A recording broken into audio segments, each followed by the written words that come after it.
Le subjonctif dans la principale.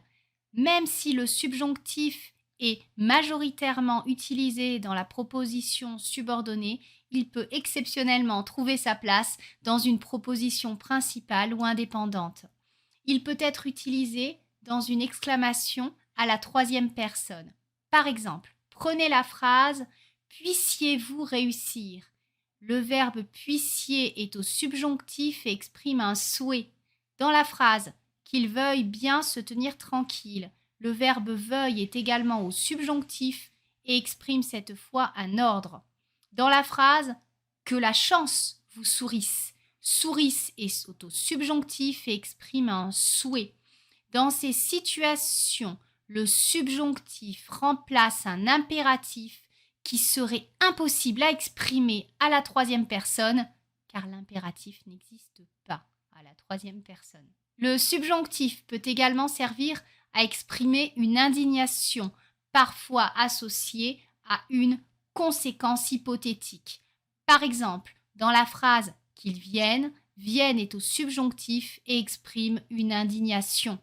Dans « qu'il ose et il sera puni », ose est au subjonctif et exprime une indignation ainsi qu'une conséquence hypothétique. Le subjonctif peut aussi changer de casquette et exprimer un souhait. Dans la phrase « puissions-nous arriver à l'heure », le verbe « puissions » est conjugué au subjonctif et traduit l'espoir ou le désir d'une arrivée à l'heure. De même, que la chance t'accompagne utilise le verbe accompagne au subjonctif. Prenons maintenant un exemple tiré de la littérature classique française. Périsse le Troyen, auteur de nos alarmes, tiré d'Iphigénie de Jean Racine, écrit en 1674.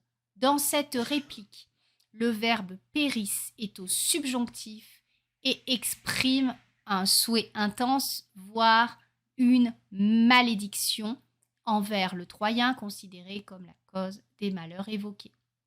Cet exemple montre la puissance du subjonctif pour véhiculer des émotions fortes. Il existe plusieurs structures pour formuler un souhait avec le subjonctif. Par exemple, on peut utiliser le verbe pouvoir suivi de ce que l'on souhaite ou bien la construction que suivie du souhait. Ces formules permettent d'exprimer des désirs, des espoirs, des souhaits. Enfin, le subjonctif peut exprimer un regret, une concession ou un ordre. Dans la phrase « qu'il sorte immédiatement », sorte est au subjonctif et exprime un ordre. Dans « put-il avoir été plus sérieux dans ses études », put-il est au subjonctif et exprime un regret. Cette formulation est très littéraire. La formulation courante serait « si seulement il avait été plus sérieux dans ses études ». En conclusion, bien que le subjonctif se retrouve majoritairement dans une proposition subordonnée, il peut parfois se retrouver dans une proposition principale ou indépendante, en particulier dans une exclamation à la troisième personne. Le subjonctif peut parfois sembler complexe, mais avec les bonnes ressources, il devient plus accessible.